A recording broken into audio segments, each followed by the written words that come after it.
নমস্কার, আমি রাধুরাম তোষ্টিমান সারদা বিদ্যা মন্দিরের অষ্টম শ্রেণীর ভাই অগ্রনীল সরকার। নমস্কার, আমি রাধুরাম তোষ্টিমান সারদা বিদ্যা মন্দিরের অষ্টম শ্রেণীর ভাই রূপাই।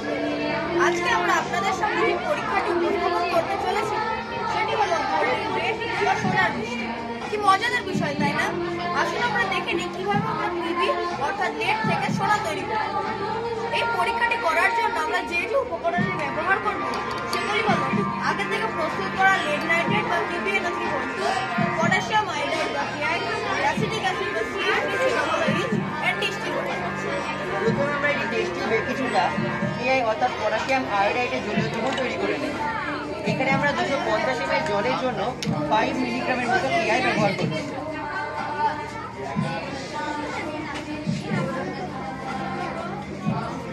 এবারে আমরা এর জলীয় দ্রবণ তৈরি করে নেব।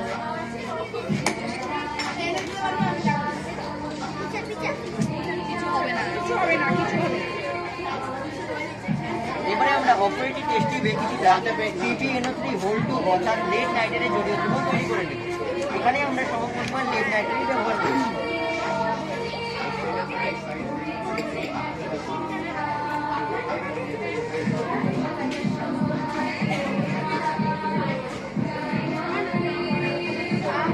এবারে আমরা এরও জলীয় দ্রবণ তৈরি করে নিই।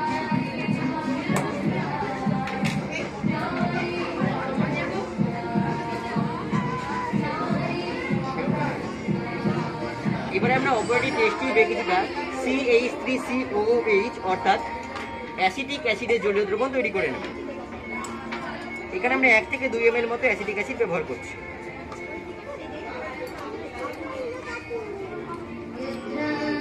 এবার আমরা এই অ্যাসিটিক অ্যাসিডকে গরম জলে ঢেলে দিলাম। এবার একটি কাঁচ দণ্ডে সাজিয়ে নিয়ে নাড়তে থাকলাম।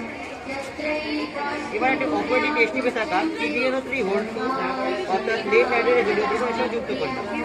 এবার অপারেটিভ টেস্ট টিউবে থাকা KI অর্থাৎ পটাশিয়াম আয়োডাইডের জলীয় দ্রবণের সঙ্গে যুক্ত করলাম। এই তিনটি জলীয় দ্রবণ যুক্ত করায় আপনারা দেখতে পাচ্ছেন যে এটি কিছুক্ষণের জন্য হলুদ বর্ণ ধারণ করেছিল এবং পরবর্তী সময়ে এটি বর্ণহীনে পরিণত হয়েছে। এবার এই জলীয় দ্রবণের আমরা কিছুটা এই কনিক্যাল ফ্লাস্কে ঢেলে নিচ্ছি এবং কিছুটা স্যাম্পেলের জন্য আমরা নিয়ে নিচ্ছি। এবার এটিকে আমরা ঠান্ডা করার জন্য রেখে দিচ্ছি।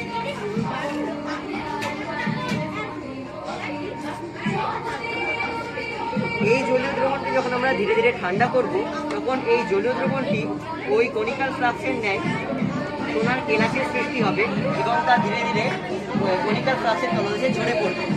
এটা দেখে আপনাদের ম্যাজিক বলে মনে হতে পারে, কিন্তু এর পেছনে লুকিয়ে থাকা বিজ্ঞানটি হলো যখন পটাশিয়াম আয়োডাইড বা KI এবং PbNO3 অথবা লেড নাইট্রেট বিক্রিয়া করে তখন তারা দ্রবণীয় KNO3 অর্থাৎ পটাশিয়াম নাইট্রেট এবং PbI2 অর্থাৎ লেড আয়োডাইড এই লেড আয়োডাইড জলীয় দ্রবণে হলুদ রঙের অধক্ষেপের সৃষ্টি করে। এই হলুদ রঙের অধক্ষেপকে যখন আমরা ধীরে ধীরে ঠান্ডা করতে থাকি তখন তা এরকম PbI2 অর্থাৎ লেড আয়োডাইডের কেলাস সৃষ্টি হয় এবং তা সোনার আকারে ঝরে পড়ে। এবার আপনাদের কাছ থেকে প্রশ্ন আসতে পারে যে এটি কি আসলে অরিজিনাল সোনা? এটা আসলে আসল সোনা নয়, এটি হলো PbI2 অর্থাৎ লেড আয়োডাইডের কেলাস যা সোনার আকার ধারণ করে পৃথিবীর আকারে ঝরে পড়ছে। আমাদের কাছ থেকে আরো প্রশ্ন আসতে পারে যে এই লেড আয়োডাইডের বাস্তবিক ক্ষেত্রে কি কোনো প্রয়োগ রয়েছে? হ্যাঁ, অবশ্যই রয়েছে। এটি বর্তমানে সোলার সেল নির্মাণ করতে ব্যবহৃত হয়। এছাড়াও এটি ক্যান্সার কোষ এবং বিভিন্ন রকম প্রোটিন এবং নানা রকম জৈব কোষ সন্ধান করতে ব্যবহৃত হয়। এছাড়াও এটিতে বিভিন্ন রকম বর্জ্য পদার্থ তৈরি করা হয়, কিন্তু বর্তমানে বিষাক্ততার কারণে এটি তেমন ব্যবহৃত হয় না। চলুন আমরা দেখে নিই এই রাসায়নিক বিক্রিয়ার রাসায়নিক সমীকরণ। অর্থাৎ লেডের ক্যাটায়ন তখন তারা PbI2 অর্থাৎ হলুদ রঙের অধক্ষেপের সৃষ্টি করে।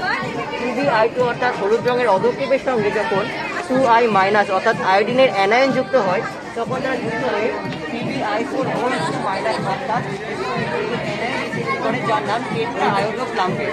এই টেট্রা আয়োডোপ্লাম্বেট এই জলীয় দ্রবণে বিস্তার লাভ করে এই সুন্দর চকচকে গোল্ড রেন বা সোনার বৃষ্টি দেখতে আমাদের সাহায্য করে। নমস্কার।